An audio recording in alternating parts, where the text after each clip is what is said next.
ಎಲ್ರಿಗೂ ನಮಸ್ಕಾರ ಸ್ನೇಹಿತರೆ. ನಾನು ಮಂಜುನಾಥ್ ಬಾಡ್ಗಿ, ಬೆಂಗಳೂರಿನ ವಿಜಯನಗರದಲ್ಲಿರೋ ಲೇಖ್ಯ ವರ್ಷ ಅಕಾಡೆಮಿಗೆ ಎಲ್ರಿಗೂ ಸ್ವಾಗತ.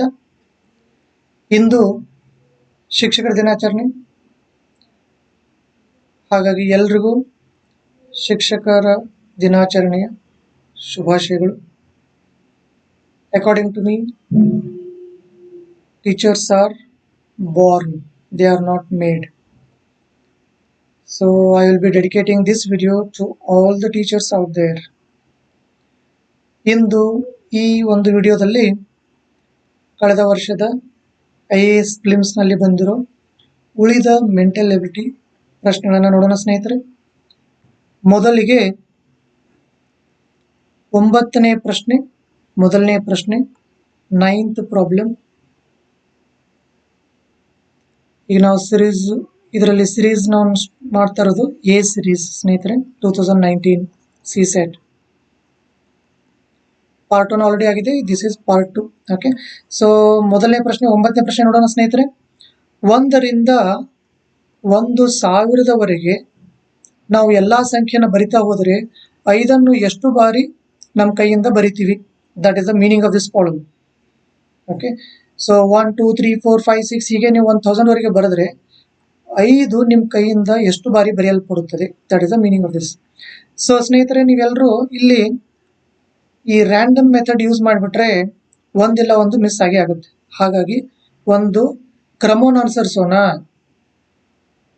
ಕ್ರಮ ಯಾವುದು, ಆರ್ಡರ್ ಯಾವುದು ಅಂದರೆ 100 ಸ್ಥಾನದಲ್ಲಿ ಎಷ್ಟು ಬಾರಿ 5 ಬರುತ್ತದೆ, 10 ಸ್ಥಾನದಲ್ಲಿ ಎಷ್ಟು ಬರುತ್ತದೆ, ಬಿಡಿ ಸ್ಥಾನದಲ್ಲಿ ಎಷ್ಟು ಬಾರಿ ಬರುತ್ತದೆ ಅನ್ನೋದನ್ನ ಸಪರೇಟ್ ಆಗಿ ಚೆಕ್ ಮಾಡಿದ್ರೆ ಒಂದು ಮಿಸ್ ಆಗದೆ ಇರೋ ಥರ ನಾವು ಈಸಿಯಾಗಿ ಕೌಂಟ್ ಮಾಡ್ಬೋದು ಸ್ನೇಹಿತರೆ. ಸೊ ಮೊದಲಿಗೆ 100ರ ಸ್ಥಾನದಲ್ಲಿ ಎಷ್ಟು ಬಾರಿ ಬರುತ್ತದೆ ನೋಡೋಣ. 500 ಅಂತ ಬರೆದಾಗ ಮೊದಲನೇ ಬಾರಿಗೆ ನಾವು 5ಅನ್ನ 100 ಸ್ಥಾನದಲ್ಲಿ ಯೂಸ್ ಮಾಡ್ತಾ ಇದೀವಿ ಸ್ನೇಹಿತರೆ. 500, 501, 502 ಹೀಗೆ ಎಲ್ಲಿವರೆಗೆ? 599ವರೆಗೆ. ಇಲ್ಲಿ ನೋಡಿ, 5 100 ಸ್ಥಾನದಲ್ಲಿ ಬರ್ತಾ ಇದೆ, 100th place. 5 is appearing in the 100th place. So 1 2 3 4 ಅಂತ ಹೋದ್ರೆ ಇಲ್ಲಿವರೆಗೆ 99 ಬಾರಿ, ಇಲ್ಲಿ ಒಂದು ಬಾರಿ. ಅದರ ಅರ್ಥ ಒಂದು 100 ಬಾರಿ 5 100 ಸ್ಥಾನದಲ್ಲಿ ನಮಗೆ ಕಾಣಸಿಗುತ್ತದೆ. ಓಕೆ, ಈಗ 10ರ ಸ್ಥಾನದಲ್ಲಿ ಎಷ್ಟು ಬಾರಿ ನೋಡೋಣ. 50 ಅಂತ ಬರೆದಾಗಲೇ ಫಸ್ಟ್ ಟೈಮ್ 5 10ರ ಸ್ಥಾನದಲ್ಲಿ ಬಂತು. 51, 52, 53, 54 ಹೀಗೆ ಎಲ್ಲಿವರೆಗೆ? 59ವರೆಗೆ. ಅಂದ್ರೆ ಇಲ್ಲಿ 9 ಬಾರಿ, ಇಲ್ಲಿ 1 ಬಾರಿ, 10 ಬಾರಿ ಆಯ್ತಾ. ಸೊ ಇದು ಎಲ್ಲಿಂದ ಎಲ್ಲಿವರೆಗೆ? ಇದು 0 to 100, 0 to 100 ಅಷ್ಟೇ. ಅಂದ್ರೆ ಎಷ್ಟು ಬಾರಿ? 10 ಬಾರಿ. 100 ಇಂದ 200 ಮತ್ತೆ ಬರುತ್ತಲ್ಲ, 150, 151, 152 ಅಪ್ ಟು 159. ಅದರ ಅರ್ಥ ಇಲ್ಲಿ 9 ಬಾರಿ, ಇಲ್ಲಿ 1 ಬಾರಿ, ಮತ್ತೆ 10 ಬಾರಿ ಆಯ್ತಾ. ಇದರ ಅರ್ಥ ಏನು ಅಂದ್ರೆ ಪ್ರತಿ 100ರಲ್ಲಿ 10 ಸತಿ ಬರುತ್ತೆ. ಅಲ್ಲಿ 1000 ಅಂದ್ರೆ 10 100ಗಳಿವೆ. ಅದರ ಅರ್ಥ 10 ಬಾರಿ. ಅದರ ಅರ್ಥ 100 times it will appear only in the 10th place. Okay, next unit place. Unit place ಅಂದ್ರೆ ಬಿಡಿ ಸ್ಥಾನ. ಬಿಡಿ ಸ್ಥಾನದಲ್ಲಿ ಎಷ್ಟು ಸತಿ ಬರುತ್ತದೆ ನೋಡೋಣ. ಯೂನಿಟ್ ಪ್ಲೇಸ್ ಅಂದ್ರೆ ಕೊನೆಯ ಸ್ಥಾನದಲ್ಲಿ ಎಷ್ಟು ಸತಿ ಬರುತ್ತದೆ? 5, 15, 25 ಹೀಗೆ 95ವರೆಗೆ 10 ಸತಿ ಆಯ್ತಾ. ಅದೇ ರೀತಿಯಾಗಿ 105, 115, 125, 195ವರೆಗೆ ಅಲ್ಲೇ 10 ಸತಿ. ಅದೇ ರೀತಿಯಾಗಿ 205, 295ವರೆಗೆ ಅಲ್ಲಿ 10 ಸತಿ. ಅದರ ಅರ್ಥ ಪ್ರತಿ 100ಕ್ಕೆ ಅವು 10 ಬಂದೇ ಬರುತ್ತೆ. ಹಾಗಾಗಿ ಅವುಗಳು ಕೂಡ 100 ಬಾರಿ. ಟೋಟಲ್ 300 ಟೈಮ್ಸ್, 300 ಬಾರಿ. ಅದರ ಅರ್ಥ third option C is the correct answer. ಈ ರೀತಿಯಾಗಿ ನಾವು ಈ ಪ್ರಾಬ್ಲಮ್ ಸಾಲ್ವ್ ಮಾಡುವ ಸ್ನೇಹಿತರೆ. ಮುಂದಿನ ಪ್ರಶ್ನೆ ಹೋಗೋಣ. 15ನೇ ಪ್ರಶ್ನೆ, 15th problem. In a school every student is assigned a unique identification number. A student is a football player if and only if the identification number is divisible by 4, whereas a student is a cricketer if and only if the identification number is divisible by 6. If every number from 1 to 100 is assigned to a student, then how many of them play cricket as well as football? So 1 ರಿಂದ 100, 1 to 100, 1 ರಿಂದ 100ವರೆಗೆ. So total 100 ಜನ students ಇರೋದು ಒಂದು ಸ್ಕೂಲಲ್ಲಿ. ಪ್ರತಿಯೊಬ್ಬರಿಗೂ ಒಂದೊಂದು number ಕೊಟ್ಬಿಟ್ಟಿದೀವಿ. Okay, 1 2 3 4 ಹೀಗೆ ಎಲ್ಲಿವರೆಗೆ 100ವರೆಗೆ ಎಲ್ಲರೂ ನಂಬರ್ ಕೊಟ್ಟಿದ್ದೀವಿ. ಒಬ್ಬ ಸ್ಟೂಡೆಂಟ್ ನಂಬರ್ 4ರಿಂದ ಡಿವೈಡ್ ಆದ್ರೆ ಆ ಸ್ಟೂಡೆಂಟ್ ಯಾವ ಆಟವನ್ನು ಆಡ್ತಾ ಇರ್ತಾನೆ? ಫುಟ್ಬಾಲ್.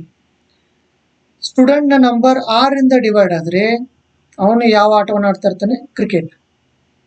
ಈಗ ನಮಗ್ ಬೇಕಾಗಿರೋರು ಫುಟ್ಬಾಲ್ ಆಡ್ಬೇಕು, ಕ್ರಿಕೆಟ್ ಆಡ್ಬೇಕು. ಅದರ ಅರ್ಥ ಏನ್ ಮಾಡ್ಬೇಕು ಅಂದ್ರೆ ಗೋ ಫಾರ್ LCM, LCM. 2ರಿಂದ ಸ್ಟಾರ್ಟ್ ಮಾಡೋದು ಸ್ನೇಹಿತರೆ. 2 2 2 3 3 2s 6 2s 12 is the LCM. 12 ಲಸ, ಅದರ ಅರ್ಥ 12, 24, 36, 12 ಅಂಕಿ ಮಗ್ಗಿ ಅಂತ. ಅಂದ್ರೆ 12 ನಂಬರ್ ಇರೋನು ಫುಟ್ಬಾಲ್ ಆಡುತ್ತಾನೆ, ಕ್ರಿಕೆಟ್ ಆಡುತ್ತಾನೆ. ಯಾಕೆ ಹೇಳಿ? 4ರಿಂದ ಡಿವೈಡ್ ಆಗುತ್ತೆ, 6ರಿಂದ ಡಿವೈಡ್ ಆಗುತ್ತೆ. LCM ಅಂದ್ರೆ ಏನು?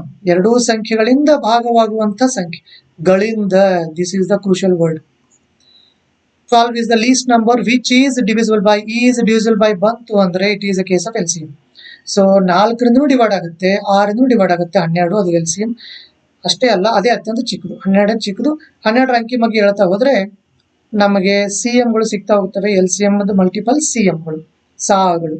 ಓಕೆ, LCM ಅಂದ್ರೆ ಲಸ, CM ಅಂದ್ರೆ ಸಾಗಳು. ಸೊ 12, 24, 36 ಇವೆಲ್ಲ ಏನಿವು? 4ರಿಂದ ಮತ್ತು 6ರಿಂದ 2ರಿಂದ ಡಿವೈಡ್ ಆಗುವಂತ ನಂಬರ್ಸ್. ಅದರ ಅರ್ಥ 12 8 96, 12 9 108, 100 ಮೇಲೆ ಹೋಗ್ಬಿಡುತ್ತೆ. ಅದರ ಅರ್ಥ ಅಲ್ಲಿ ಎಷ್ಟು ಜನ ಇದ್ದಾರೆ? 8 ಜನ ಇದ್ದಾರೆ. ಅವರು ಕ್ರಿಕೆಟ್ ಆಡುತ್ತಾರೆ, ಫುಟ್ಬಾಲ್ ಆಡುತ್ತಾರೆ. ಯಾಕೆ ಅಂದ್ರೆ ಆ 8 ಜನರ ನಂಬರ್ಗಳು 4ರಿಂದ ಡಿವೈಡ್ ಆಗುತ್ತದೆ, 6ರಿಂದ ಡಿವೈಡ್ ಆಗುತ್ತದೆ. Therefore second option B is the correct answer. 12 8 96, that is the final answer. So ಮುಂದಿನ ಪ್ರಶ್ನೆ ನೋಡೋಣ ಸ್ನೇಹಿತರೆ. 17th ಪ್ರಾಬ್ಲಮ್, 17ನೇ ಪ್ರಶ್ನೆ ನೋಡೋಣ. 17th one from A series 2019 CSET. Okay. So Raju has 9,000 rupees with him and he wants to buy a mobile handset. ಕೈಯಲ್ಲಿರೋದು 9,000 ರೂಪಾಯಿ. ಅವನಿಗೆ ಒಂದು mobile handset ಬೇಕಾಗಿದೆ. ಅವನಿಗೇನು ಗೊತ್ತಾಗೋಯ್ತು ಅಂದ್ರೆ ನನ್ನ ಹತ್ರ ಇರೋದು ಬರೀ 75% ದುಡ್ಡು ಮಾತ್ರ ಇದೆ ಅಂತ ಹೇಳ್ತಾ ಇದ್ದಾನೆ. He has only 75% of the amount required to buy the handset. ಅದರ ಅರ್ಥ 75% ಅಂದ್ರು ಒಂದೇ, 9,000 ರೂಪಾಯಿ ಅಂದ್ರು ಒಂದೇ. ನಮಗ್ ಬೇಕಾಗಿರೋದು ಟೋಟಲ್ ಅಂದ್ರೆ ಫುಲ್ ಮೊಬೈಲ್ಗೆ ಎಷ್ಟು ದುಡ್ಡು ಅಂತ. ಮೊಬೈಲ್ನ ಒಟ್ಟು ದುಡ್ಡು ಎಷ್ಟು, 100% ಅಂದ್ರೆ ಎಷ್ಟು. ಬಲಗಡೆ ಯಾವಾಗಲೂ ಕ್ವಶನ್ ಮಾರ್ಕ್, ಫಸ್ಟ್ ಇರೋದು ಯಾವಾಗಲೂ ಕೆಳಗಡೆ ಸ್ನೇಹಿತರೆ. ಈ ಟ್ರಿಕ್ ಅನ್ನು ನೀವು ಎಲ್ಲಾ ಟಾಪಿಕ್ಸ್ ಗಳಲ್ಲಿ ಬಳಸಬಹುದು. 25 ಅಂತ ಕ್ಯಾನ್ಸಲ್ ಮಾಡ್ತಾ ಇದ್ದೀನಿ. 25 3s 25 4s 3 1s 3 3s, ಅದರ ಅರ್ಥ 12,000 ರೂಪಾಯಿ. ಅದರ ಅರ್ಥ ಮೊಬೈಲ್ ಹ್ಯಾಂಡ್ಸೆಟ್ ನ ಬೆಲೆ ಎಷ್ಟು ಇದೆ ಸ್ನೇಹಿತರೆ? 12,000 ರೂಪಾಯಿ ಇದೆ. ಇವನ್ ಕೈಯಲ್ಲಿರೋದು ಬರೀ 9,000 ರೂಪಾಯಿ. ಓಕೆ, ಈಗ ಏನ್ ಮಾಡ್ತಾನೆ ಅವನು ಅಂದ್ರೆ he borrows 2,000 rupees from a friend. ಆತನು ಏನ್ ಮಾಡ್ತಾನೆ ಅಂದ್ರೆ ಅವನ ಸ್ನೇಹಿತನ ಹತ್ರ 2,000 ರೂಪಾಯಿ ಸಾಲವನ್ನಾಗಿ ಪಡೆಯುತ್ತಾನೆ. ಸಾಲವನ್ನಾಗಿ ಪಡೆದ್ರು ಕೂಡ ಅವನ ಹತ್ರ ದುಡ್ಡು ಎಷ್ಟಾಯ್ತು? ಬರೀ 9,000 ಪ್ಲಸ್ 2,000, 11,000 ಅಷ್ಟೇ ದುಡ್ಡು ಆಯ್ತು. ಬಟ್ ಮೊಬೈಲ್ ಹ್ಯಾಂಡ್ಸೆಟ್ ಇರೋದು ಎಷ್ಟು? 12,000 ರೂಪಾಯಿ. ಅದರರ್ಥ ಇನ್ನೂ ದುಡ್ಡು ಕಡಿಮೆ ಬೀಳುತ್ತೆ. ಈಗ ಆಪ್ಷನ್ಸ್ ಏನ್ ಕೊಟ್ಟಿದೆ ನೋಡಿ. Raju still does not have enough amount to buy the handset. Yes, this is correct answer. ರಾಜುನ ಹತ್ರ ಇನ್ನೂ ಮೊಬೈಲ್ನ ಪರ್ಚೇಸ್ ಮಾಡೋಷ್ಟು ದುಡ್ಡು ಇಲ್ಲ. ಯಾಕಿಲ್ಲ ಅಂದ್ರೆ ಅವನ ಹತ್ರ ಇರೋದು ಬರೀ 11,000. ಸಾಲ ಮಾಡಿದ ನಂತರ ಕೂಡ ಅವನ ಹತ್ರ ಬರೀ 11,000 ರೂಪಾಯಿ ಇರೋದು. ಬಟ್ ಮೊಬೈಲ್ ಹ್ಯಾಂಡ್ಸೆಟ್ ನ ಬೆಲೆ ಎಷ್ಟು? 12,000. Therefore first option A is the correct answer. Okay, so ಇದು ಕ್ಯಾಲ್ಕುಲೇಷನ್ ಒಂಚೂರು ಜಾಸ್ತಿ ಅಂತ ನಿಮಗೆ ಏನಾದ್ರು ಅನಿಸಿದ್ರೆ ಈಸಿಯಾಗಿ ಅಂದ್ರೆ ಇನ್ನೂ ಫಾಸ್ಟ್ ಆಗಿ ಹ್ಯಾಕ್ ಮಾಡ್ಬೋದು ನೋಡಿ ಸ್ನೇಹಿತರೆ. ಅವನ ಹತ್ರ ದುಡ್ಡು ಇರೋದು 9,000, 75%. ಸರಿನಾ? 75% ದುಡ್ಡಿದೆ, ಅದರ ಅರ್ಥ 9,000 ರೂಪಾಯಿ ದುಡ್ಡಿದೆ.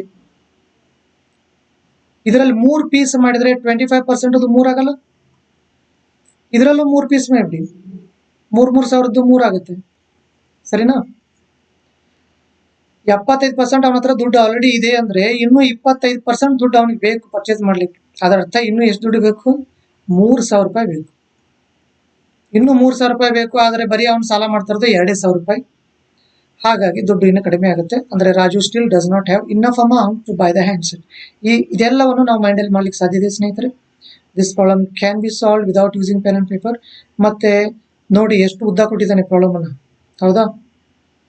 ಸೊ ನನ್ನ ಎಕ್ಸ್ಪೀರಿಯನ್ಸ್ ಪ್ರಕಾರ ಹೇಳೋದಾದ್ರೆ ಇಲ್ಲಿವರೆಗೂ ಯಾವ್ದಾವ್ದು ಈ ರೀತಿಯಾಗಿ ಪ್ರಾಬ್ಲಮ್ಗಳು ಉದ್ದುದ್ದಾಗಿ ಬಂದಿವೆಯೋ ಅವೆಲ್ಲವೂ ಈಸಿನೇ ಇರೋದು ಸ್ನೇಹಿತರೆ. ಹಾಗಾಗಿ ಭಯ ಬೀಳೋ ಅವಶ್ಯಕತೆ ಇಲ್ಲ. ಯಾವ್ದಾದ್ರು ಜಾಸ್ತಿ ಉದ್ದ ಇರೋ ಪ್ರಾಬ್ಲಮ್ಗಳು ಬಂದ್ರೆ ಇನ್ಮೇಲಿಂದ ಖುಷಿ ಆಗ್ಬೇಕು. That is the point. Okay,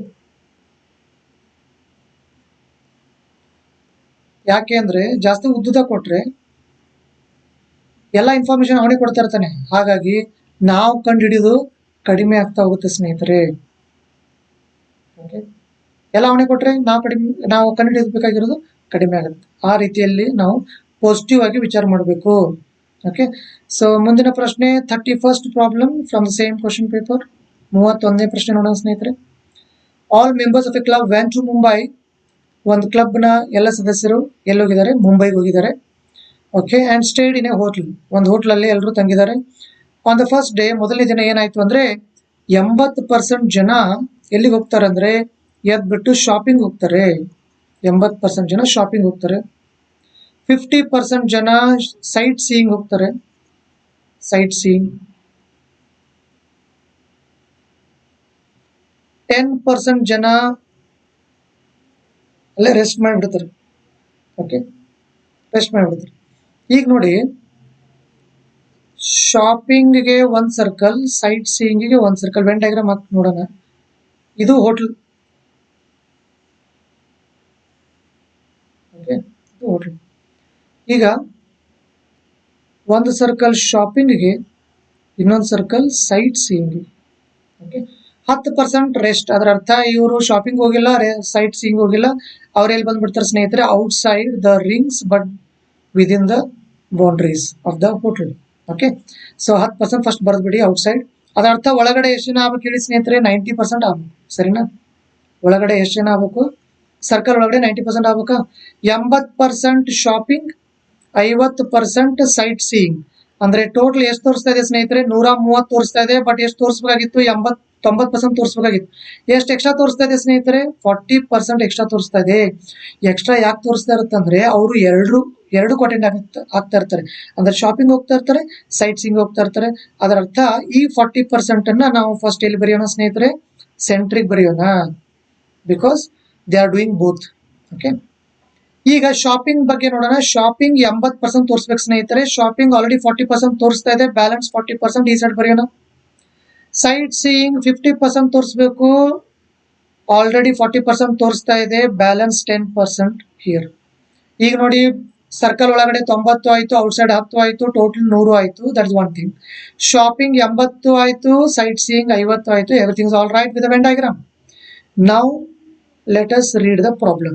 Okay, which of the following conclusions can be drawn from the above data? ಈ ಎಲ್ಲ ಮಾಹಿತಿಯಿಂದ ನಾವು ಯಾವ್ಯಾವ ತೀರ್ಮಾನಗಳನ್ನ ತೆಗೆದುಕೋಬಹುದು ಅಂತ ಕೇಳಿದಾನೆ. 40% members went for shopping as well as site seeing. ಮೊದಲನೇ ತೀರ್ಮಾನ ಸರಿನಾ? ನೋಡಿ, 40% ಜನ ಏನಿದಾರಲ್ಲ ಅವರು ಸೈಟ್ ಸೀಯಿಂಗ್ ಹೋಗಿದ್ದಾರೆ, ಶಾಪಿಂಗ್ ಹೋಗಿದ್ದಾರೆ. ಸರಿ ಇದೆ. So 1 is 100% correct. ಸೆಕೆಂಡ್ ನೋಡೋಣ. 20% members vent for only shopping. Only ಅಂದ ತಕ್ಷಣ ನಾವು ಒಂಚೂರು ಕಾಶಿಯಸ್ ಆಗಿರ್ಬೇಕು ಸ್ನೇಹಿತರೆ. This is the crucial word in when diagrams. Only ಅಂದ್ರೆ ಅದಷ್ಟೇ ಅಂತ. ಓನ್ಲಿ ಶಾಪಿಂಗ್ ಅಂದ್ರೆ ಇಲ್ಲಿ ನೋಡಿ, ಶಾಪಿಂಗ್ ಇದೆಲ್ಲ ಇವರೆಲ್ಲ 80% ಶಾಪಿಂಗ್ ಇವರು. ಆದ್ರೆ ಇಲ್ಲಿರೋರು ಓನ್ಲಿ ಶಾಪಿಂಗ್. ಇಲ್ಲಿರೋರು this is only shopping. So 40% shopping ಇದೆ, ಬಟ್ ಓನ್ಲಿ ಶಾಪಿಂಗ್ ಇದೆ. ಬಟ್ ಅವ್ನು ಹೇಳ್ತಾ ಇರೋದು 20% went for only shopping. Therefore second is wrong. Okay, so first is correct, second is wrong. ಅದರ ಅರ್ಥ first option is the final answer. A, one only, ಒಂದು ಮಾತ್ರ ಸರಿ. ಮೊದಲನೇ ತೀರ್ಮಾನ ಮಾತ್ರ ಸರಿ. Okay, moving on to the next one. 33rd problem. 33ನೇ ಪ್ರಶ್ನೆ ನೋಡೋಣ ಸ್ನೇಹಿತರೆ.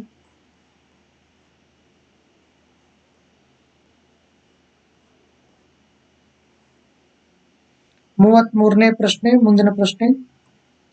CSAT 2019 C section. 33rd problem. The ratio of a 2-digit natural number to a number formed by reversing its digits is 4:7. The number of such pairs is ಅಂತ ಕೇಳಿದೆ. So 4:7 ಈ ಅನುಪಾತದಲ್ಲಿ ಆ ಎರಡು ಸಂಖ್ಯೆಗಳು ಇರಬೇಕು. ಹೌದಾ? ಸೊ 4:7. ಇವೆರಡನ್ನು ಡಬಲ್ ಮಾಡಿದ್ರೆ 8, 14 ಆಗ್ತವೆ. ಇದು 8 ಅನ್ನೋದು ಏನಾಗ್ಬಿಡ್ತು, ಸಿಂಗಲ್ ಡಿಜಿಟ್ ಆಯ್ತು. ಸಿಂಗಲ್ ಡಿಜಿಟ್ ಇದ್ರೆ ಬಿಟ್ಬಿಡೋದು, ಯಾಕೆಂದ್ರೆ ನಮಗೆ ಡಬಲ್ ಡಿಜಿಟ್ ಬರುತ್ತೆ. ಸೊ 3 ಪಟ್ಟು ಮಾಡೋಣ, 4 3 12 ಆಯ್ತು. ಇದನ್ನು 3 ಪಟ್ಟು ಮಾಡಿಬಿಟ್ರೆ 3 7 21 ಆಯ್ತು. ಸರಿ ಆಯ್ತಲ್ಲ. 12 21 ಉಲ್ಟಾ, 12 ಉಲ್ಟಾ 21 ಸರಿ ಆಯ್ತಾ? Everything is all right. So we got one such a peer. ನಮಗೆ ಒಂದು ಜೊತೆ ನಂಬರ್ಗಳು ಸಿಕ್ಕಾಯ್ತು. ಅಂದ್ರೆ 1 12 ಅದನ್ನ ಉಲ್ಟಾ ಮಾಡಿದ್ರೆ 21. ನೀವು ರೇಷಿಯೋ ಚೆಕ್ ಮಾಡಿದ್ರೆ 4:7 ಬರುತ್ತೆ ನೋಡಿ. 3 4 12 3 7 21 ಕ್ಯಾನ್ಸಲ್ ಮಾಡಿ back will get back to 4:7. Everything is all right. So ಒಂದು ಪೇರ್ ಸಿಕ್ತು. ಇದು 3 ಪಟ್ಟು ಮಾಡಿದಾಗ. 4 ಪಟ್ಟು ಮಾಡಿದ್ರೆ ಇದು 16 ಆಗುತ್ತೆ ಸ್ನೇಹಿತರೆ.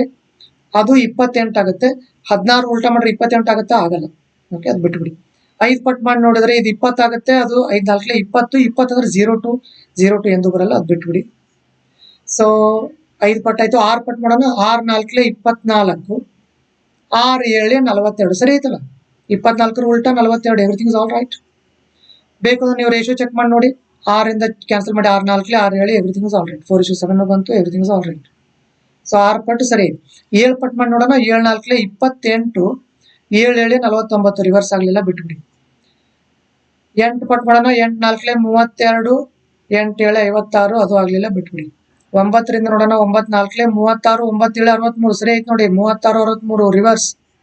ಓಕೆ, 9 ಆಯ್ತು. 10 ಅಂದ್ರೆ 10 4 40 ಆಗುತ್ತೆ ಸ್ನೇಹಿತರೆ. 40 ಅಂದ್ರೆ 04 ಇಲ್ಲಿ ಬರಕ್ಕೆ ಚಾನ್ಸ್ ಇಲ್ಲ, ಅದು ಬಿಟ್ಬಿಡಿ. ಓಕೆ, 11 ರಿಂದ 11 4 44. 11 7 77. ಅದು ಆಗಲ್ಲ. 12 ರಿಂದ ನೋಡೋಣ ಸ್ನೇಹಿತರೆ. 12 4 48. 12 7 84. Everything is all right. 48 84 reverse ಆಯ್ತಲ್ಲ. 48 ಉಲ್ಟಾ 84. ನೀವು 12 ರಿಂದ ಕ್ಯಾನ್ಸಲ್ ಮಾಡಿದ್ರೆ will get back to 4:7. Everything is all right with this pair. So in next 13 ರಿಂದ ಅಂದ್ರೆ 13 4 52. ಇದು 52 ಆದ್ರೆ ಇದು 25 ಆಗ್ಬೇಕಾಗುತ್ತೆ, ವಿಚ್ ಇಸ್ ಇಲ್ಲಾಜಿಕಲ್. ಯಾಕೆ ಹೇಳಿ? ಇದಕ್ಕಿಂತಲೂ ಇದು ಜಾಸ್ತಿ ಇರಬೇಕು. ಮೊದಲನೇದು ಕಡಿಮೆ ಇದೆ, 4 ಕಡಿಮೆ 7 ಜಾಸ್ತಿ. ಮೊದಲನೇದು ಕಡಿಮೆ ಇರಬೇಕು. ಯಾವಾಗ ಮೊದಲನೇದೇ ಜಾಸ್ತಿ ಆಯ್ತು, ಹಾಗಾಗಿ ಇನ್ ಮುಂದೆ ಇರೋವೆಲ್ಲ ಬಿಟ್ಟು ಬಿಡ್ಬೇಕು. ಸೊ ಚೆಕ್ ಮಾಡೋ ಅವಶ್ಯಕತೆ ಇಲ್ಲ. ಸೊ ನಮಗೆ ಎಷ್ಟು ಪೇರ್ ಸಿಕ್ಕಿದೆ? 4 ಪೇರ್ ಸಿಕ್ಕಿದೆ. Second option 4, that is the correct answer. This is everything about 33rd problem. Now let's see the 36th. 36ನೇ ಪ್ರಶ್ನೆ ನೋಡೋಣ ಸ್ನೇಹಿತರೆ. 36ನೇ ಪ್ರಶ್ನೆ. This is a problem on running race. Okay, ಇದು ಓಟದ ಸ್ಪರ್ಧೆ ಮೇಲಿದೆ. This is problem on running race. 36th problem is on running race. ಓಟದ ಸ್ಪರ್ಧೆ. X, Y and Z are 3 contestants in a race of 1000 meter. Running race ಇರೋದು ಸ್ನೇಹಿತರೆ 1000 metre. ಯಾರ್ಯಾರು participate ಮಾಡಿದ್ದಾರೆ? X, Y, Z. Assume that all run with different uniform speeds. X gives Y a start of 40 meters. X ಇಲ್ಲಿದಾನ ಅಂದ್ರೆ ಅವನು Y ಗೆ ಆಯ್ತು ನೀನ್ ಮುಂದೆಯಿಂದ ಓಡು ಅಂತ ಹೇಳ್ತಾನೆ. ಎಷ್ಟು ಮುಂದೆಯಿಂದ ಓಡ್ಲಿಕ್ಕೆ ಅಲೋ ಮಾಡ್ತಾ ಇದ್ದಾನೆ? 40 ಮೀಟರ್ ಮುಂದೆಯಿಂದ ಓಡ್ಲಿಕ್ಕೆ ಅಲೋ ಮಾಡ್ತಾ ಇದ್ದಾನೆ. And X gives Z a start of 64 meters. ಅಂದ್ರೆ X ನು Z ಗೆ ಎಷ್ಟು ಮೀಟರ್ ಮುಂದೆ ನಿಂತ್ಕೊಳ್ಳಿಕ್ಕೆ ಅಲೋ ಮಾಡ್ತಾ ಇದ್ದಾನೆ ಸ್ನೇಹಿತರೆ? 64 ಮೀಟರ್. ಇಲ್ಲಿ ನೋಡಿ, ಇಲ್ಲಿಂದ ಇಲ್ಲಿಗೆ 64 ಆಯ್ತು, ಇಲ್ಲಿಂದ ಇಲ್ಲಿಗೆ 40 ಆದ್ರೆ ಇಲ್ಲಿಂದ ಇಲ್ಲಿಗೆ ಎಷ್ಟಾಗುತ್ತೆ? Y ಮತ್ತು Z ಗಳ ಮಧ್ಯೆ 24 ಆಗಲ್ಲ ಸ್ನೇಹಿತರೆ? S, correct. ಈಗ X ಓಡ್ತಾ ಇರೋದು 1000 ಮೀಟರ್, ಸರಿನಾ? ಆದ್ರೆ Y ಓಡ್ತಾ ಇರೋದು ಎಷ್ಟು ಹೇಳಿ ಸ್ನೇಹಿತರೆ? Y is running only 960 metre, ಕರೆಕ್ಟಾ? ಸೊ ಅದ್ ಮಾತ್ರ ಕಟ್ ಮಾಡಿ ಇವಾಗ ಪೇಸ್ಟ್ ಮಾಡ್ತೀವಿ ನೋಡಿ. ಈ ಸೈಡ್ ಒಂದೇ ಕಟ್ ಅಂಡ್ ಪೇಸ್ಟ್ ಮಾಡಲ. Y ಇಲ್ಲಿದ್ದಾನೆ, Z ಇಲ್ಲಿದ್ದಾನೆ, 24 ಮೀಟರ್ ಇದೆ. ಟೋಟಲ್ ರನ್ನಿಂಗ್ ರೇಸ್ ಎಷ್ಟಿದೆ ಅಂದ್ರೆ ಓನ್ಲಿ 960 ಮೀಟರ್. ಸೊ ಇದರ ಅರ್ಥ ಏನು ಅಂದ್ರೆ 960 ಮೀಟರ್ ರನ್ನಿಂಗ್ ರೇಸ್ ಇದ್ರೆ Y ಅನ್ನು Z ಗೆ ಎಷ್ಟು ಮೀಟರ್ ಮುಂದೆ ನಿಂತುಕೊಳ್ಳಲು ಅನುಮತಿ ನೀಡುತ್ತಾನೆ ಸ್ನೇಹಿತರೆ? 24 ಮೀಟರ್. ಕೇಳ್ತಾ ಇರೋದು 1000 ಮೀಟರ್ ರನ್ನಿಂಗ್ ರೇಸ್ ಅಲ್ಲಿ Y ಅನ್ನು Z ಗೆ ಎಷ್ಟು ಮೀಟರ್ ಮುಂದೆ ನಿಂತುಕೊಳ್ಳಲು ಅನುಮತಿ ನೀಡಬಹುದು? ಬಲಗಡೆ ಯಾವಾಗಲೂ ಕ್ವಶನ್ ಮಾರ್ಕ್, ಫಸ್ಟ್ ಇರೋದು ಯಾವಾಗಲೂ ಕೆಳಗಡೆ, ಮಿಕ್ಕಿದೆಲ್ಲ ಮೇಲ್ಗಡೆ. 1000 ಮತ್ತು 24 ಮೇಲೆ ಒಂದೊಂದು 0 ಕೈ ಬಿಡ್ಬೋದು ಸ್ನೇಹಿತರೆ. 24 ಒಂದ್ಲೆ 24 ನಾಲ್ಕಲೆ 4 ಒಂದ್ಲೆ 4 25. ಇದರ ಅರ್ಥ ಏನು ಅಂದ್ರೆ ಸ್ನೇಹಿತರೆ, Y ಅನ್ನು Z ಗೆ 25 ಮೀಟರ್ ಮುಂದೆ ನಿಂತ್ಕೊಳ್ಳಿಕ್ಕೆ ಅಲೋ ಮಾಡಬಹುದು. ಎಷ್ಟು ಮೀಟರ್ ರನ್ನಿಂಗ್ ರೇಸ್ ಅಲ್ಲಿ? 1000 ಮೀಟರ್ ರನ್ನಿಂಗ್ ರೇಸ್ ಅಲ್ಲಿ. So therefore the Second option is the correct answer, 25 meter. This is about 36th problem. Now let's see the 37th one. Moving on to the next problem, 37. 37ನೇ ಪ್ರಶ್ನೆ ನೋಡೋಣ ಸ್ನೇಹಿತರೆ. If x is greater than or equal to 25, x ಏನಿದೆ ಅಂದ್ರೆ x the ಬೆಲೆ greater than or equal to 25. Y is less than, x is greater than or equal to 25. Y is less than or equal to 40 ಅಂತ ಕೊಟ್ಟಿದ್ದಾನೆ. Then which of the following is always correct? Underline the word always. ಯಾವಾಗಲೂ ಸರಿ ಇರಬೇಕು. Okay, so x 25ಕ್ಕಿಂತ ಜಾಸ್ತಿ ಇದೆ ಅಥವಾ 25 ಇದೆ, y 40ಕ್ಕಿಂತ ಕಡಿಮೆ ಇದೆ ಅಥವಾ 40 ಇದೆ. This is the information. ಕೇಳ್ತಾ ಇರೋ ಪ್ರಶ್ನೆ ಏನು ಅಂದ್ರೆ, ಈ ಕೆಳಗಿನ ಯಾವ ಮಾಹಿತಿ ಯಾವಾಗಲೂ ಸರಿ, always is very very important word in this problem. Okay, ಈಗ ಎಕ್ಸ್ ನ ಬೆಲೆಗಳು ಏನೇನಾಗ್ಲಿಕ್ಕೆ ಸಾಧ್ಯ ಇದೆ ನೋಡಿ. 25 ಆಗ್ಬೋದು, 25 ಜಾಸ್ತಿ ಆಗ್ಬೋದು. ಅಂದ್ರೆ ಏನು, 25 ಆಗ್ಬೋದು, 26 ಆಗ್ಬೋದು, 27 ಆಗ್ಬೋದು, ಹೀಗೆ ಎಲ್ಲಿವರೆಗೆ ಹೋಗ್ಬೋದು, ಅವನು 100 ಹೋಗ್ಬೋದು, ಎಲ್ಲಿವರೆಗೆ ಬೇಕಾದ್ರೂ ಹೋಗ್ಬೋದು, ಇನ್ಫಿನಿಟಿ. ಇನ್ನು ವಾಯು ಬಗ್ಗೆ ಬರೋಣ. 40 ಆಗ್ಬೋದು, ಇಲ್ಲ ಅಂದ್ರೆ 40ಕ್ಕಿಂತ ಕಡಿಮೆ ಆಗ್ಬೋದು. ಅಂದ್ರೆ 39 ಆಗ್ಬೋದು, 38 ಆಗ್ಬೋದು, 37 ಆಗ್ಬೋದು, ಎಷ್ಟಾರು ಆಗ್ಬೋದು. ಓಕೆ, ಈಗ ಕೇಳ್ತಾ ಇರೋ ಮೊದಲನೇ ಆಪ್ಷನ್ ನೋಡೋಣ ಸ್ನೇಹಿತರೆ. ಫಸ್ಟ್ ಆಪ್ಷನ್ ಏನ್ ಹೇಳ್ತಾ ಇದೆ ಅಂದ್ರೆ, x is greater than y. X is greater than y ಅಂತ ಅಷ್ಟೇ ಕೊಟ್ಟಿದ್ದಾನೆ. ಆದ್ರೆ ಇಂಪ್ಲೈಡ್ ಯಾವುದು ಅಂದ್ರೆ the word always. Always x is greater than y. X ಅನ್ನೋದು ಯಾವಾಗಲೂ ವೈಗಿಂತ ಜಾಸ್ತಿ. ಇಲ್ಲಿ ನೋಡಿ, ಎಕ್ಸ್ ಅನ್ನೋದು 25 ಇದೆ, ವೈ 40 ಇದೆ. ಎಕ್ಸ್ ಅನ್ನೋದು ವೈಗಿಂತ ಜಾಸ್ತಿ ಇದೆಯಾ? ಖಂಡಿತವಾಗಿ ಇಲ್ಲ. Straight away is wrong. Moving on to the second option, y minus x is always greater than 15. y minus x is always greater than 15. ಇಲ್ಲಿ ನೋಡಿ, 39 ತಗೊಳ್ಳೋಣ, ಅಲ್ಲಿ 26 ತಗೊಳ್ಳೋಣ. y ನ ಬೆಲೆ 39 ತಗೊಳ್ಳೋಣ, x ನ ಬೆಲೆ 26 ತಗೊಳ್ಳೋಣ, ಬರೀ 13 ಆಯ್ತಲ್ಲ. ನಮಗೇನಾಗಬೇಕು, ಆಲ್ವೇಸ್ ಗ್ರೇಟರ್ ದ್ಯಾನ್ 15. 15ಕ್ಕಿಂತ ಯಾವಾಗ ಜಾಸ್ತಿ ಆಗುತ್ತಾ? ಆಗ್ಲಿಲ್ಲ. ಯಾಕೆ ಆಗ್ಲಿಲ್ಲ? ಬರೀ 13 ಆಗ್ತಾ ಇದೆ. Therefore second option is also wrong. Moving on to the third option, y minus x. y minus x is less than or equal to 15. ಇದರ ಅರ್ಥ ಏನು ಅಂದ್ರೆ ಮ್ಯಾಕ್ಸಿಮಮ್ 15 ಅಂತ. ಮ್ಯಾಕ್ಸಿಮಮ್ 15. ಸೊ y ಮತ್ತು x, y ನಲ್ಲಿ x ಕಳೆದ್ರೆ ಅತ್ಯಂತ ಹೆಚ್ಚು ಅಂದ್ರೆ ಡಿಫ್ರೆನ್ಸ್ ಏನಾಗಬೇಕು? 15 ಆಗ್ಬೇಕು ಸ್ನೇಹಿತರೆ. ಈ ತರ ಇದ್ದಾಗ ನಾವೇನ್ ಮಾಡ್ಬೇಕು ಅಂದ್ರೆ, y ನ ಮ್ಯಾಕ್ಸಿಮಮ್ ಬೆಲೆ ತಗೋಬೇಕು, y ನ ಗರಿಷ್ಠ ಬೆಲೆ ತಗೋಬೇಕು, x ನ ಕನಿಷ್ಠ ಬೆಲೆ ತಗೋಬೇಕು, x ನ ಮಿನಿಮಮ್ ಬೆಲೆ ತಗೋಬೇಕು. y ನ ಗರಿಷ್ಠ ಬೆಲೆ ಅಂದ್ರೆ ಎಷ್ಟು? ಇಲ್ಲಿದೆ ನೋಡಿ ಸ್ನೇಹಿತರೆ, 40 ಅತ್ಯಂತ ಹೆಚ್ಚು. ಸರಿನಾ? 40 ಅತ್ಯಂತ ಹೆಚ್ಚು.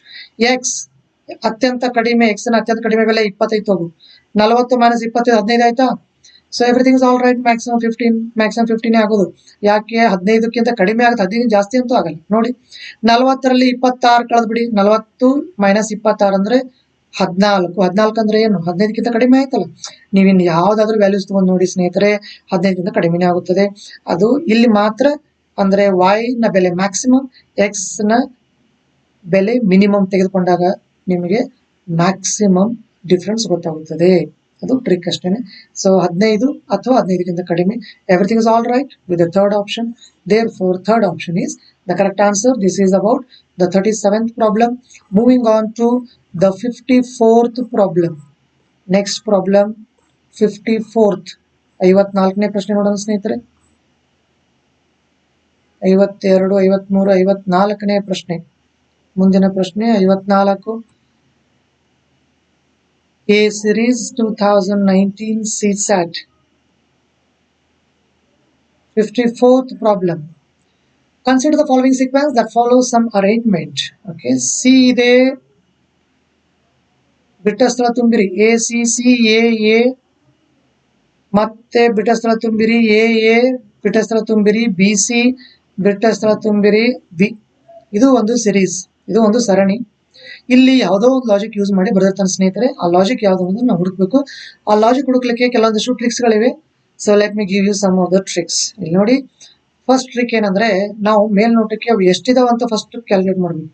1 2 3 4 ಇವೆಲ್ಲ ಸೇರ್ಸೆ ಓದ್ಬೇಕು, ಸೇರ್ಸೆ ಕೌಂಟ್ ಮಾಡ್ಬೇಕು. 1 2 3 4 5 6 7 8 9 10 11 12 13 14 15 ಇದೆ ಸ್ನೇಹಿತರೆ. 15 ಅಂದ ತಕ್ಷಣ ಬ್ರೇಕ್ ಮಾಡ್ಬೇಕು. ಯಾವ ತರ ಬ್ರೇಕ್ ಮಾಡ್ತೀರಾ? 5 into 3 ಬ್ರೇಕ್ ಮಾಡ್ಬೋದಾ? 12 ಇದ್ರೆ ಯಾವ ತರ ಬ್ರೇಕ್ ಮಾಡ್ಬೇಕು? 4 into 3 ಬ್ರೇಕ್ ಮಾಡ್ಬೇಕು. ಸರಿನಾ? ಸೊ ಇಲ್ಲಿ 5 ಗುಂಪುಗಳನ್ನ ಮಾಡಿ ನೋಡಬೇಕು, ಇಲ್ಲ ಅಂದ್ರೆ 3 ಅಂತೆ ಗ್ರೂಪ್ಗಳನ್ನ ಮಾಡಬೇಕು. 5 ಅಂತೆ ಗ್ರೂಪ್ಗಳನ್ನ ಮಾಡಿದ್ರೆ 3 ಗ್ರೂಪ್ ಮಾಡ್ಬೋದು, 3 ಅಂತೆ ಗ್ರೂಪ್ ಮಾಡಿದ್ರೆ 5 ಗುಂಪು ಮಾಡ್ಬೋದು. Is as simple as that. So ಮೊದಲು ನಾವೇನ್ ಮಾಡೋಣ, 5 ಅಂತೆ ಗ್ರೂಪ್ ಮಾಡಿ ಚೆಕ್ ಮಾಡಿ ನೋಡೋಣ. ಓಕೆ, 1 2 3 4 5 ಇಲ್ಲೊಂದು ಲೈನ್ ಅಂದ್ರೆ ಇದು ಫಸ್ಟ್ ಗ್ರೂಪ್.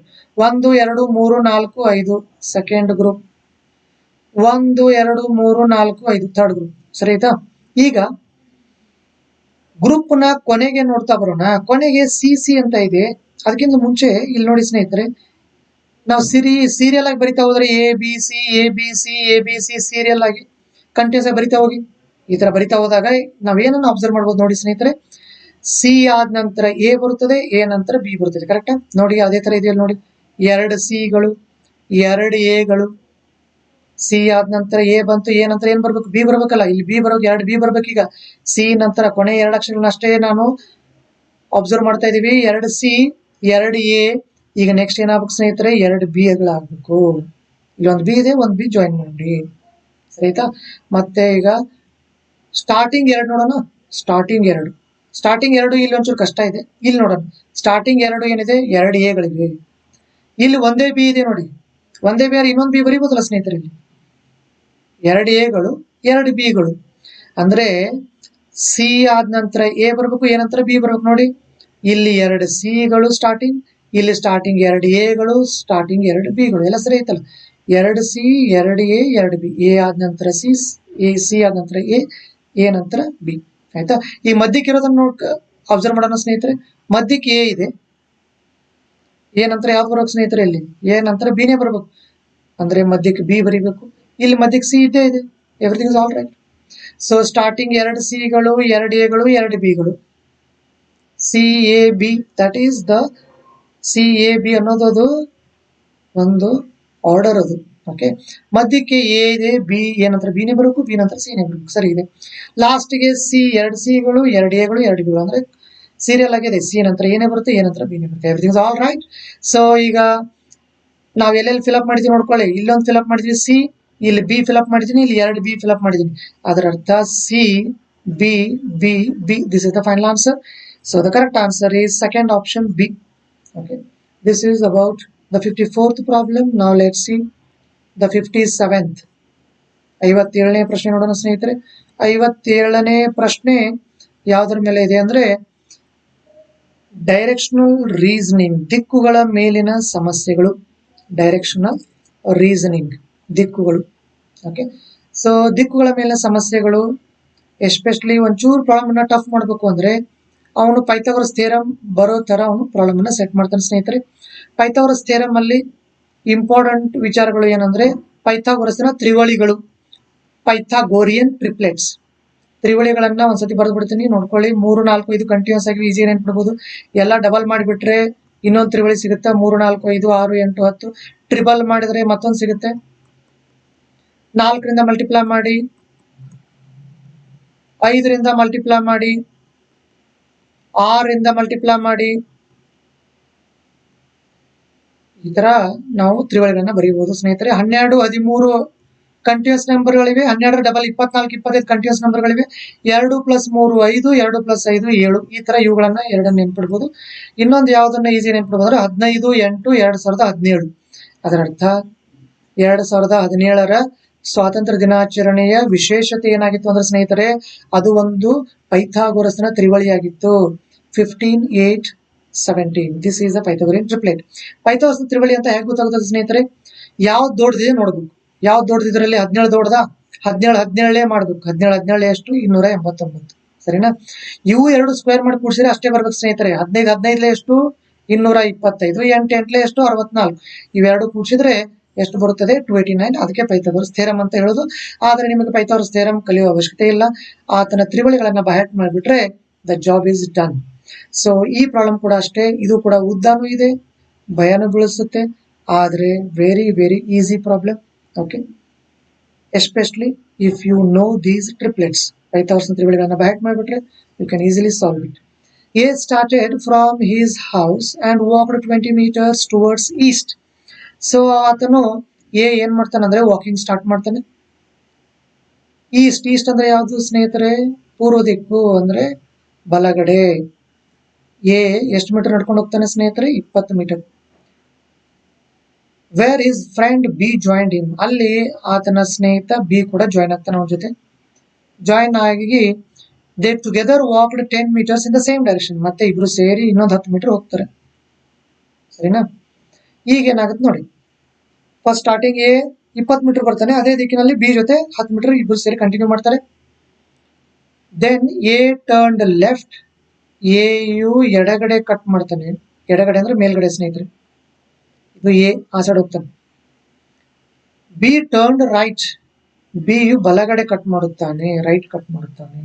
ಬಿ ಈ ಸೈಡ್ ಬರ್ತಾನೆ ಕೆಳಗಡೆ. B turn right to travel, B ನೋಡಿ, B turn right and travel 2 meters and 8 meters respectively. Respectively ಅಂದ್ರೆ ಏನು? 2 meter ಅನ್ನೋದು ಎ ಗೆ ಸಂಬಂಧಪಟ್ಟ ವಿಚಾರ, 8 meter ಅನ್ನೋದು ಬಿ ಗೆ ಸಂಬಂಧಪಟ್ಟ ವಿಚಾರ. ಆಯ್ತಾ? Again B turned left, B turn left ಅಂದ್ರೆ ಈ ತರ, ಲೆಫ್ಟ್ ಅಂದ್ರೆ ಈ ಸೈಡ್ ಆಗುತ್ತೆ, ನಮಗೆ ರೈಟ್ ಆಗುತ್ತೆ, ಬಟ್ ಬಿ ಗೆ ಅದು ಲೆಫ್ಟ್ ಆಗುತ್ತೆ ಸ್ನೇಹಿತರೆ. B turn left to travel 4 meter, B ಎಡಗಡೆ ತಿರುಗಿ 4 ಮೀಟರ್ ನಡೆಯುತ್ತಾನೆ. Followed by 5 meter to his right, ಮತ್ತೆ ರೈಟ್ ಕಟ್ ಮಾಡ್ತಾನೆ 5 meter, ಇಲ್ಲ 5 meter, 5 meter to his right to reach his office, ಅಂದ್ರೆ ಇಲ್ಲಿ ಬಂದ್ಬಿಡ್ತು. ಯಾರ್ದು ಆಫೀಸ್ ಬಂತು ಇಲ್ಲಿ? ಬಿ ನ ಆಫೀಸ್ ಬಂತು. ಬಿ ನ ಆಫೀಸ್ ಇಲ್ಲಿದೆ. ಸರಿನಾ? ಈಗ ಎ ಬಗ್ಗೆ ವಿಚಾರ ಮಾಡೋಣ. ಎ ಎಲ್ಲಿ ಹೋಗಿದ್ದಾನೆ? ಈಗ ಆಲ್ರೆಡಿ 2 meter ಅಂತ ಮುಂದೆ ಹೋಗಿದ್ದಾನೆ, ಮೇಲ್ಗಡೆ ಹೋಗಿದ್ದಾನೆ. ಎ ಟರ್ನ್ಡ್ ರೈಟ್, ಎ ಯು ಬಲಗಡೆ ತಿರುಗುತ್ತಾನೆ ಅಂದ್ರೆ ಈ ಸರ ತಿರುಗುತ್ತಾನೆ ಬಲಗಡೆ, ಮೇಲ್ಗಡೆ ಹೋಗ್ತಾ ಇದ್ದಾನೆ, ಬಲಕ್ಕೆ ಅಂದ್ರೆ ರೈಟ್ ಕಟ್ ಮಾಡ್ತಾನೆ. B turn right, A turn right and travel 12 meters, 12 meter ಅಂದ್ರೆ ಒಂಚೂರು ಜಾಸ್ತಿನೇ ಮುಂದೆ ಹೋಗ್ತಾನೆ, 12 meter ಹೋಗ್ತಾನೆ. To reach his office, direct ಆಗಿ ಅವನು ಎ ಆಫೀಸ್ ರೀಚ್ ಆಗ್ಬಿಡ್ತಾನೆ ಈಗ. ಸರಿನಾ? ಕೇಳ್ತಾರ ಪ್ರಶ್ನೆ ನೋಡೋಣ. What is the shortest distance between the 2 offices? ಅದರ ಅರ್ಥ ಎ ನ ಆಫೀಸ್, ಬಿ ನ ಆಫೀಸ್. ಕೇಳ್ತಾ ಇರೋದು ಈ ಡಿಸ್ಟೆನ್ಸ್ ಸ್ನೇಹಿತರೆ. ಈಗ ಇಲ್ಲಿ ಒಂಚೂರು ತಲೆ ಓಡಿಸಿ ಸ್ನೇಹಿತರೆ, ಇಲ್ಲಿ 4 meter ಇದೆ ಅಂದ್ರೆ, ಇಲ್ಲಿ 4 meter ಇದೆ ಅಂದ್ರೆ ಇಲ್ಲಿ 4 meter ಇರುತ್ತಾ? ಸೊ ಟೋಟಲ್ ಇರೋದು 12 meter, ಇಲ್ಲೇ 4 meter ಆದ್ರೆ ಈ ಸೈಡ್ ಎಷ್ಟು ಮೀಟರ್ ಆಯ್ತು ಹೇಳಿ ಸ್ನೇಹಿತರೆ? 8 meter ಆಯ್ತಾ? ಇನ್ನು ಇಲ್ಲಿಂದ ಇಲ್ಲಿಗೆ 2 meter, ಇಲ್ಲಿಂದ ಇಲ್ಲಿಗೆ 8 meter ಅಂದ್ರೆ ಇದು ಟೋಟಲ್ 10 meter ಆಯ್ತಾ? ಇಲ್ಲಿಂದ ಇಲ್ಲಿಗೆ 10, ಇಲ್ಲಿ ಮುಂದೆ ಬೇರೆ 5 ಇದೆಯಲ್ಲ, ಅದರ ಅರ್ಥ ಹೈಟ್ 15 ಆಯ್ತು, ಈ ಸೈಡ್ 8 ಆಯ್ತು. ಇದು ಎ ನ ಆಫೀಸ್, ಇದು ಬಿ ನ office. This is a right angle triangle, ಲಂಬಕೋನ ತ್ರಿಕೋನ. ಲಂಬಕೋನ ತ್ರಿಕೋನ ಅಂದ್ರೆ ಒಂದು ಆಂಗಲ್ ಏನಿರ್ಬೇಕು? 90 degree ಇರಬೇಕು, ಆಗ ಮಾತ್ರ ಪೈಥಾಗರಸ್ ಥಿಯರಂ ಬರೋದು. ಸೊ 15 8 ನೋಡಿದ ತಕ್ಷಣನೇ ಏನ್ ಬರೆದು ಬಿಡಬೇಕು? ಡೈರೆಕ್ಟ್ ಆಗಿ ಆನ್ಸರ್ 17 ಬರೀಬೇಕು. So second option 17 meter is the correct answer, only because this is a Pythagorean triplet. ಯಾವ ತರ ನೆನ್ಪಿಡ್ತೀರಾ? 2017ರ ಸ್ವಾತಂತ್ರ್ಯ ದಿನಾಚರಣೆ, ಅದರ ವಿಶೇಷತೆ ಏನು ಅಂದ್ರೆ ಒಂದು 100 ವರ್ಷಕ್ಕೆ ಒಂದ್ಸತಿ ಮಾತ್ರ ಅದು ಬರೋದು. ಒಂದು 100 ವರ್ಷಕ್ಕೆ ಒಂದ್ಸತಿ ಮಾತ್ರ ನಮ್ಮ ಸ್ವಾತಂತ್ರ್ಯ ದಿನಾಚರಣೆ ಏನ ಕನ್ವರ್ಟ್ ಆಗುತ್ತದೆ? ಒಂದು ಪೈಥಾಗೋರಸ್ನ ತ್ರಿವಳಿಯಾಗಿ ಕನ್ವರ್ಟ್ ಆಗುತ್ತದೆ. So moving on to the next problem, 59th problem, 59ನೇ ಪ್ರಶ್ನೆ. 59th ಪ್ರಾಬ್ಲಮ್ ನೋಡೋಣ. This is the problem on calendar. This is a problem on calendar.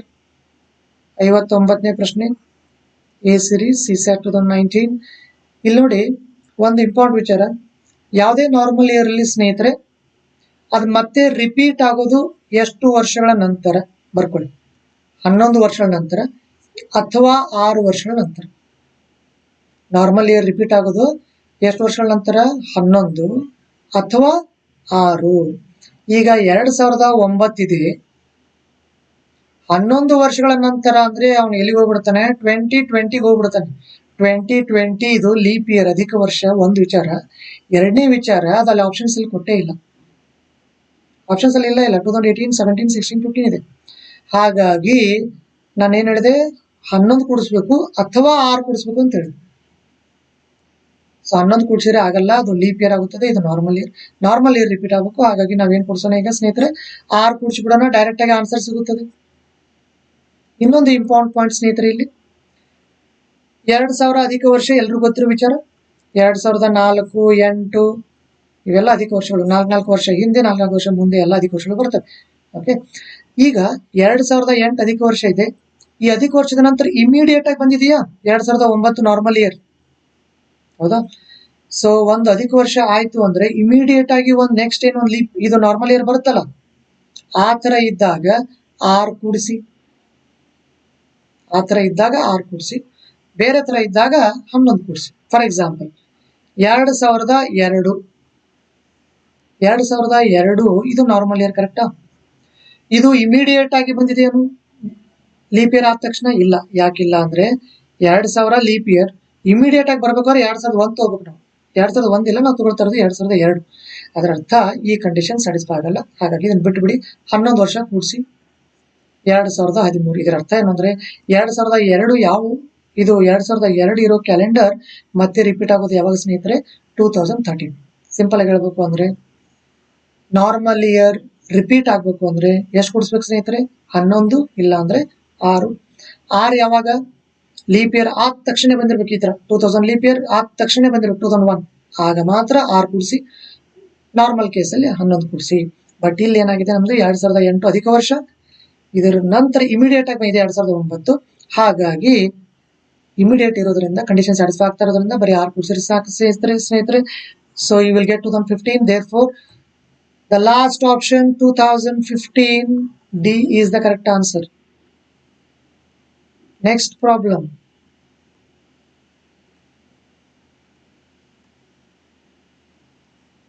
ಎಪ್ಪತ್ತೊಂದನೇ ಪ್ರಶ್ನೆ ನೋಡೋಣ ಸ್ನೇಹಿತರೆ. Moving on to the 71st problem. 71ನೇ ಪ್ರಶ್ನೆ. This is the problem on blood relations. ರಕ್ತ ಸಂಬಂಧಗಳು. Okay, blood relations ಮೇಲೆ ಇರೋ ಪ್ರಶ್ನೆ ಸ್ನೇಹಿತರೆ. ABCDEFG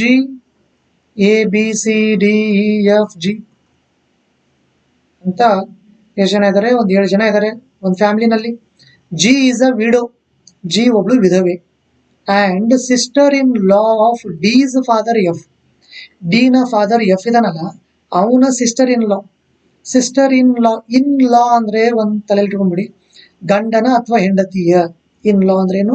ಗಂಡನ ಅಥವಾ ಹೆಂಡತಿಯ. ಸಿಸ್ಟರ್ ಅಂದ್ರೆ ನಿಮ್ಗೆ ಗೊತ್ತು, ಸಹೋದರಿ. ಅಂದ್ರೆ ಹೆಂಡತಿ ಸಹೋದರಿ ಆಗಿರ್ಬೋದು, ಗಂಡನ ಸಹೋದರಿ ಆಗಿರ್ಬೋದು, ಅವ್ರಿಗೆ ಅಂತಾರೆ sister in law. Okay, of D's father F. Okay, ಮತ್ತೇನು ಕೊಟ್ಟಿದ್ದಾನೆ? B and D are siblings. B ಮತ್ತು ಡಿ ಸಿಬ್ಲಿಂಗ್ಸ್ ಅಂದ್ರೆ ಒಡ ಹುಟ್ಟಿದವರು, ಒಂದೇ ತಂದೆ ತಾಯಿ ಮಕ್ಕಳು ಅಂತ. ಮತ್ತೇನ್ ಕೊಟ್ಟಿದ್ದಾನೆ? A is a daughter of B. A ಯು ಬಿ ನ ಮಗಳು ಅಂತ ಕೊಟ್ಟಿದ್ದಾನೆ. ಮತ್ತೇನ್ ಕೊಟ್ಟಿದ್ದಾನೆ? C is cousin of B. Okay, ಸೋದರ ಸಂಬಂಧಿ ಅಂತ. ಅಂದ್ರೆ ಈಗ ಚಿಕ್ಕಪ್ಪನ ಅಥವಾ ದೊಡ್ಡಪ್ಪನ ಮಕ್ಕಳು ಅಂತ. ಈಗ ಅಷ್ಟು ಕೊಟ್ಟು ಕೇಳ್ತಾರ, ಲಾಸ್ಟಿಗೆ ಬಂದು ಏನ್ ಕೇಳಿದಾನೆ? ಹೂ ಈಸ್ ಇ ಅಂತ ಕೇಳಿದಾನೆ. ಹಾಗಾದ್ರೆ ಇ ಯಾರು ಅಂತ ಕೇಳಿದಾನೆ. Now let's see how to solve this problem.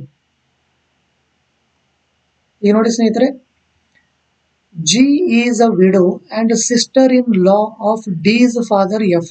ಅಂದ್ರೆ D ನ ತಂದೆ ಅಂದ್ರೆ ಮೇಲೆ, ತಂದೆ ಅಂದ್ರೆ ಪುರುಷ ಅಂದ್ರೆ ಬಾಕ್ಸ್ ಹಾಕ್ಬೇಕು ಸ್ನೇಹಿತರೆ, ಹೌದಾ? ಡಿ ನ ತಂದೆ ತಾಯಿ ಮೇಲೆ ಬರಿಬೇಕು, ಯಾವಾಗ ಮಕ್ಕಳನ್ನ ಕೆಳಗಡೆ ಬರೀಬೇಕು. ಡಿ ನ ತಂದೆಯಾದ F. Okay, even sister in ಲಾ ಯಾರು? G. ಸಿಸ್ಟರ್ ಇನ್ ಲಾ ಅಂದ್ರೆ ಏನು? ಇವನ ಹೆಂಡತಿ ಇದಾಳಲ್ಲ, ಅವಳ ಸಿಸ್ಟರ್ ಅಂದ್ರೆ ಮಹಿಳೆ ಇದ್ರೆ ಸರ್ಕಲ್ ಹಾಕಿ, ಪುರುಷ ಇದ್ರೆ ಬಾಕ್ಸ್ ಹಾಕಿ, ಮದುವೆ ಆಗಿದ್ರೆ ಈ ತರ ಡಬಲ್ ಲೈನ್ ಹೇಳ್ಬಿಡಿ, ಮತ್ತೆ ಸಿಸ್ಟರ್ ಬ್ರದರ್ ಈ ತರ ಇದ್ರೆ ಸಿಂಗಲ್ ಲೈನ್, ಸೇಮ್ ಜನರೇಷನ್ ಅಂತ ಅಷ್ಟೇ. ಓಕೆ, ಈಗ ನೋಡಿ ಜಿ ಇಲ್ಲಿ ಬಂದ್ಬಿಡ್ತಾಳೆ. ಜಿ ಯು ಯಾರ ಸಿಸ್ಟರ್ ಇನ್ ಲಾ? ಎಫ್ ನ sister in law. Okay, F ನ ಹೆಂಡತಿಯ ಸಿಸ್ಟರ್ ಅಂತ ಅಷ್ಟೇ. ಎಫ್ ನ ಹೆಂಡತಿ ಯಾಕೆ ಅಂದ್ರೆ ಇದು ಡಬಲ್ ಲೈನ್. ಡಿ ನ ತಂದೆಯಾದ F ಇದನ್ನಲ್ಲ, F ನ ಹೆಂಡತಿಯ ಸಹೋದರಿ ಅಂತ. That's the meaning. B and D are siblings. B ಮತ್ತು ಡಿ ಸಿಬ್ಲಿಂಗ್ಸ್ ಅಂದ್ರೆ ಒಂದೇ ತಂದೆ ತಾಯಿಯ ಮಕ್ಕಳು ಅಂತ, ಒಡ ಹುಟ್ಟಿದವರು ಅಂತ. ಅಂದ್ರೆ ಎಫ್ ಮತ್ತು ಇಲ್ಲೊಬ್ರು ಇದಾರೆ, ಎಫ್ ನ ಹೆಂಡತಿ ಇಲ್ಲಿದ್ದಾಳೆ, ಇವರಿಬ್ರು ಗಂಡ ಹೆಂಡತಿ, ಇವರಿಬ್ರು ಮಕ್ಕಳು ಡಿ ಮತ್ತು ಬಿ. ಸರಿನಾ? ನೆಕ್ಸ್ಟ್ ಓದೋಣ. A is daughter of B. B ನ ಡಾಟರ್ ಅಂದ್ರೆ ಮಗಳು. ಎ ಮಗಳು ಅಂದ್ರೆ ಮಹಿಳೆ ಇದ್ರೆ ಸರ್ಕಲ್ ಹಾಕಿ. ಸರಿನಾ? ಈಗ C is cousin of B ಅಂತ ಕೊಟ್ಟಿದ್ದಾನೆ. ಬಿ ಇವ್ರ ತಂದೆ ತಾಯಿ ಮಕ್ಕಳು ಇಲ್ಲಿದ್ದಾರೆ, ಬಿಗೆ ಕಸಿನ್ ಅಂದ್ರೆ ಇಲ್ಲಿ ಬರ್ತಾವ ನೋಡಿ, ಬಿ ನ ಕಸಿನ್ ಇಲ್ಲಿ, ಹೌದಾ? ಅಂದ್ರೆ ಚಿಕ್ಕಮ್ಮನ C is cousin of B, ಚಿಕ್ಕಮ್ಮನ ಮಗ ಅಥವಾ ಮಗಳು. ಸೊ ಇವರಿಬ್ಬರಿಗೂ ಸಿ ಅನ್ನೋನು ಕಸಿನ್, ಸಿಗೆ ಇವರಿಬ್ರು ಕಸಿನ್, ಇವರಿಬ್ರಿಗೂ ಸಿ ಕಸಿನ್. ಇಲ್ಲಿ ಅರ್ಥ ಆಯ್ತಾ? ಈಗ ಎ ಬರ್ದಾಯ್ತು, ಬಿ ಬರ್ದಾಯ್ತು, ಸಿ ಬರ್ದಾಯ್ತು, ಡಿ ಬರ್ದಾಯ್ತು, ಇ ಒಂದು ಮಿಸ್ ಆಗಿದೆ, ಎಫ್ ಆಗಿದೆ, ಜಿ ಆಗಿದೆ, ಈ ಒಂದೇ ಒಂದು ಮಿಸ್ ಆಗಿದೆ, ಹಾಗಾಗಿ ಅದು ಇಲ್ಲಿ ಬರಲೇಬೇಕು. ಸರಿನಾ? ಪುರುಷರು ಗೊತ್ತಿದ್ರೆ ಬಾಕ್ಸ್ ಹಾಕ್ಬೇಕು, ಮಹಿಳೆ ಅಂತ ಗೊತ್ತಾದ್ರೆ ಸರ್ಕಲ್ ಹಾಕ್ಬೇಕು, ಏನು ಗೊತ್ತಿಲ್ಲ ಈ ತರ ಬಿಟ್ಬಿಡಿ. ಸರಿನಾ? ಈಗ ಕೇಳ್ತಾ ಇರೋದು ಹೂ ಈಸ್ ಈ ಯಾರು ಅಂತ ಕೇಳಿದೆ.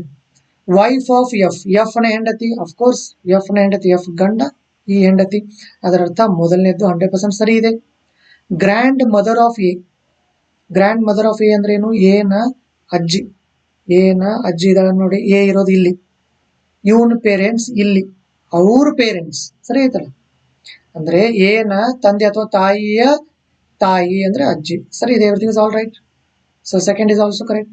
ಆಂಟ್ ಆಫ್ ಸಿ, ಅದರ ಅರ್ಥ ಸಿ ನ ಚಿಕ್ಕಮ್ಮ, ಸಿ ಇರೋದು ಇಲ್ಲಿ, ಅವನ ಮದರ್ನ ನೋಡಿ, ಸಿ ನ ತಾಯಿಯ ಸಹೋದರಿ, ತಾಯಿಯ ಸಹೋದರಿ ಅಂದ್ರೆ ಏನು? ಚಿಕ್ಕಮ್ಮ. Everything is all right.